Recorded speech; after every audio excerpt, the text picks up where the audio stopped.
अस्सलामु अलैकुम वरहमतुल्लाहि वबरकातुहू नहमदुहू व नुसल्ली व नुसल्लिमु अला रसूलिहिल करीम अम्मा बाद। हजरात गिरामी, आज ये बात जो है बहुत आम होती जा रही है कि लोग क्या है बाहर देशों में काम करते हैं, थोड़े से झगड़े में क्या है हम अपनी बीवी को तलाक तलाक तलाक बोल देते हैं। तो आया मसला ये है कि क्या मोबाइल SMS के जरिए क्या है तलाक वाक़ई हो जाएगा? यानी अगर कोई शख्स बाहर है या यही है और औरत सामने नहीं है और उसने क्या कर दिया, SMS के जरिए तलाक भेज दिया, तो क्या SMS के जरिए तलाक वाक़ई हो जाएगा या नहीं हो जाएगा? इसको समझने के लिए मैं आपको चंद सूरतें बयान कर दूं ताकि क्या है आपको ये मसला जो है आसानी से समझने में, आसानी से क्या है इस मसले को समझ सके। देखिए, सबसे पहली चीज ये है कि तलाक देने के जो है 3 तरीके हैं।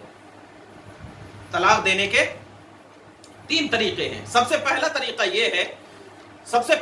ये है कि लफ्जन तलाक दी जाए, लफ्जन तलाक दी जाए, और ये तलाक में असल है। लफ्जन तलाक दी जाए यानी सामने औरत हो और उसको कहे कि तुझे तलाक तलाक तलाक, ये लफ्जन तलाक है, मुंह के बोली से है, सामने भी मौजूद है। ये पहला तरीका है। यानी कोई शख्स जो है अपनी बीवी को बराह रास्त मुखातब करके, बीवी को बराह रास्त मुखातब करके, यानी अम्र कहे हिंदा को कि ए हिंदा, मैंने तुझे तलाक दिया, मैंने तुझे तलाक दिया, मैंने तुझे तलाक दिया। तो ये क्या है, ये एक तरीका है। ये तलाक का निहायत ही वाज़ेह तरीका है, यानी इसमें तो किसी को कोई शक व शुबा नहीं है कि अगर कोई इंसान क्या है मुखातब करके तलाक दे दे तो ये तलाक हो जाएगी। एक दूसरा ये है कि ये किसी शख्स को तलाक देने के लिए अपना वकील बनाए तो उसे तौकील बिन तलाक कहते हैं। उसे क्या करते हैं? तौकील बिन तलाक कहते हैं। यानी मिसाल के तौर पर मैं एक मौजूद हूं और मैंने किसी को क्या है एक वकील बना दिया और कहा कि जाओ मेरी बीवी से कह देना, कह दिया। यानी अम्र ने जैद को वकील बनाया। अम्र ने कहा जैद को कि ए जैद, जाओ हिंदा को क्या कर देना, तलाक कह देना, मेरी तरफ से 3, मेरी तरफ से 3। तो ये तौकील भी तलाक है। तो इससे भी अगर जैद ने जाकर के हिंदा को कह दिया तो इससे भी क्या है तलाक। ये एक दूसरी सूरत है। तीसरी सूरत ये है कि ये लिख करके क्या है तलाक दे, लिख करके क्या दे, तलाक दे। अब तलाक जिस तरह लफ्जन और जबानी वाक़ई होती है, यानी अगर हमने कह दिया कि लफ्जी तौर पर हमने तलाक दे दिया तो इससे भी तलाक वाक़ई हो जाती है। इसी तरह क्या है तहरीरी तलाक भी मुअस्सिर होती है।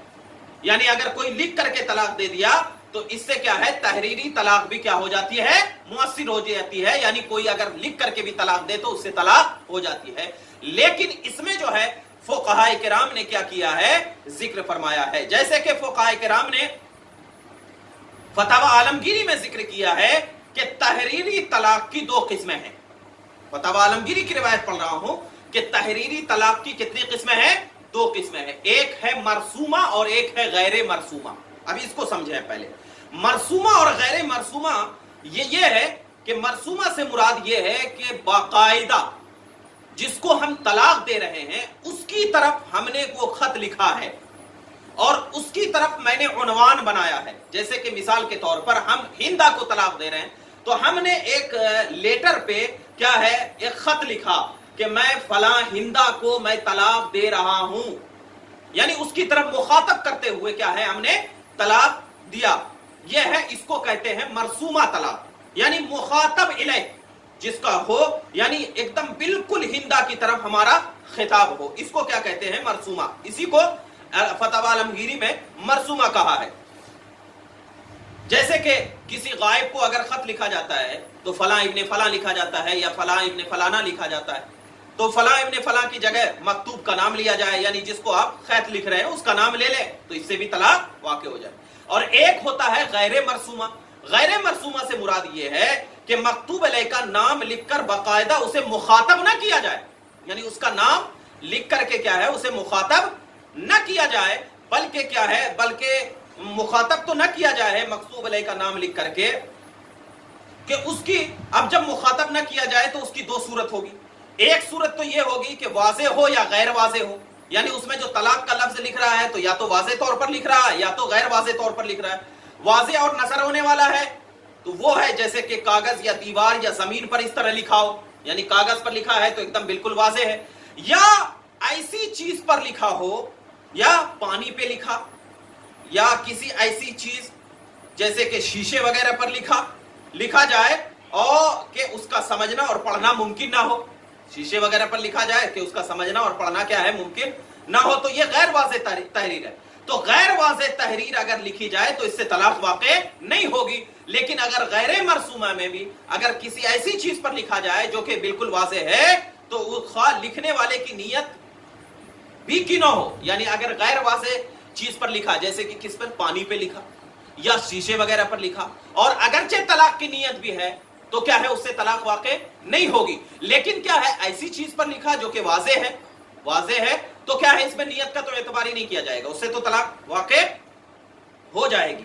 तो ठीक है, तो अगर तहरीर लिखा है, वाक़ई तहरीर है, लेकिन मकतूब अलैह के नाम के साथ मुखातब करके नहीं लिखा, मुखातब करके नाम के साथ नहीं लिखा, तो अगर लिखने वाले ने अपनी बीवी को तलाक देने की नीयत से लिखा है तो तलाक वाक़े हो जाएगी। तलाक देने की नीयत से लिखा है तो तलाक वाक़े हो जाएगी, और उसने तलाक की नीयत से नहीं लिखा तो तलाक वाक़े नहीं होगी, यानी उस पे नाम वगैरह कुछ भी नहीं है, बस लिख दिया है और अपनी बीवी को तलाक देने की नीयत से नहीं लिखा, तो इससे तलाक वाक़े नहीं होगी। लेकिन अगर तलाक देने की नीयत से लिखा है तो अगरचे नाम नहीं लिखा है तो फिर भी क्या है, तलाक वाक़े हो जाएगी। और अगर तहरीर वाज़ेह है और अपनी बीवी को नाम के साथ मुखातब करके तलाकनामा लिखा है तो नियत की हो या ना की हो, तलाक वाक़े हो जाएगी। ठीक है, फिर अगर तलाक मरसूमा है, यानी अपनी बीवी का नाम लिखकर तलाकनामा लिखा है, तो उसकी दो सूरत है, यानी अपनी बीवी का भी अगर नाम लिख करके लिखा है तो उसकी दो सूरत है। सबसे पहली सूरत यह है कि ये तलाक किसी को शर्त पर मुक़य्यद नहीं किया है, यानी अगर वो तलाक लिखा है लेकिन क्या है, उसको किसी शर्त पर क्या है, मुक़य्यद नहीं किया है, यानी शौहर ने अपनी बीवी का नाम लिखा और उसके मुखातब करके लिखा तो तुझे तलाक है, तो जिस वक्त ये तहरीर लिखी है उसी वक्त से वो तलाक वाक़े हो जाएगी। एक सूरत, यानी मुखातब करके लिखा कि तुझे तलाक है, तो जिस वक्त लिखा है उसी वक्त से वो तलाक वाक़े हो जाएगी। अब उसके बीवी जो है उसी वक्त से क्या है, इद्दत गुजार लेगी। एक सूरत। दूसरी सूरत इस पे ये है कि अगर शौहर ने अपनी बीवी का नाम लिखा और फिर उसे मुखातब करके लिखा कि जैसे ही मेरी ये तहरीर या ये खत मेरी बीवी को मिलेगा तो उस पर तलाक वाक़े होगी, तो जब तक वो तहरीर और वो खत उसकी बीवी को न मिले, जब तक वो तहरीर और वो खत उसकी बीवी को न मिले तो तलाक वाक़े नहीं होगी। जैसे ही वो खत या वो तहरीर उसकी बीवी को मिलेगा उसके वो क्या हो जाएगा, तलाक वाक़े हो जाएगी। तो अब जब तलाक वाक़े हो जाएगी, जैसे कि मुफ्ती अहमद यार खान नईमी से पूछा गया कि एक शख्स ने अपनी बीवी जिसका नाम फातिमा है ये तहरीर लिखकर भेजी कि मैंने फातिमा बीवी को तलाक दे दी, नीचे अपने दस्तखत कर दिए, तलाक हो गई या नहीं हुई? तो मुफ्ती साहब ने जवाब में लिखते हैं कि अगर शौहर ने तलाक की नीयत से ये इबारत लिखी है तो तलाक रजई वाक़े होगी, वरना नहीं होगी, क्योंकि जो तलाक अलकाब व आदाब के बगैर वैसे ही लिख दी जावे वो नीयत पर मौकूफ है। उसके बाद मुफ्ती साहब ने किताबत की अक़साम और तारीफात के हवाले से वही इबारत लिखी जो कि हमने अभी बयान फरमाई है। तो लिहाजा मोबाइल फोन से अपनी बीवी को जो एसएमएस करके तलाक देना, मोबाइल फोन के जरिए जो एसएमएस करके तलाक दे रहे हैं, तो ये भी जो हमने बयान किया है मरसूमा और गैर मरसूमा की सूरत, यानी जो खत की सूरत हमने बयान किया है, इसी सूरत पर क्या है, आप ये कर सकते हैं। क्या कि गैर मरसूम के अगर वो ये सोचा है कि जिस वक्त मैं एसएमएस कर रहा हूं, जिस वक्त मैं एसएमएस कर रहा हूं, तो अगर उसी वक्त से तलाक की नीयत है, उसमें यह कैद नहीं लगाया है कि ये एसएमएस पहुंचे या ना पहुंचे, ये एसएमएस पहुंचे या ना पहुंचे, तो उसी वक्त से तलाक होगी। और अगर ये कैद लगाया है कि ये एसएमएस अगर मेरी बीवी को मिलेगा तो तलाक वाक़े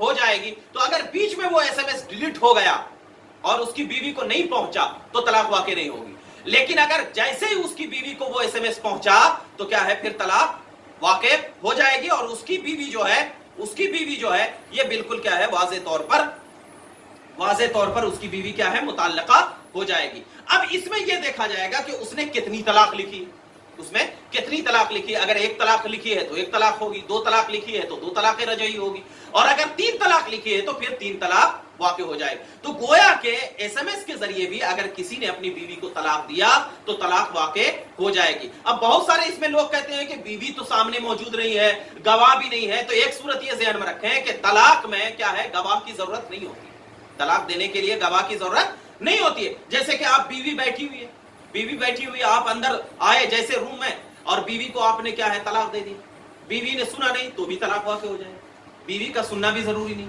अगर बीवी क्या है बहुत दूर है, हम यहाँ पर बैठे बैठे क्या है तलाक दे दिए, तलाक हो जाएगी, तलाक हो जाएगी। मतलब यह है कि ना गवाह की जरूरत है ना बीवी का सुनना जरूरी है। बाज लोग जो गलत मसले बयान कर देते हैं कि बीवी का सुनना जरूरी है, गवाह जरूरी है, ये सब निकाह में जरूरी है, ये सब क्या है निकाह में जरूरी है, तलाक में जरूरी नहीं है। तो खुलासे कलाम यह है कि मोबाइल में जो SMS के जरिए क्या है तलाक वाक़ हो जाएगी।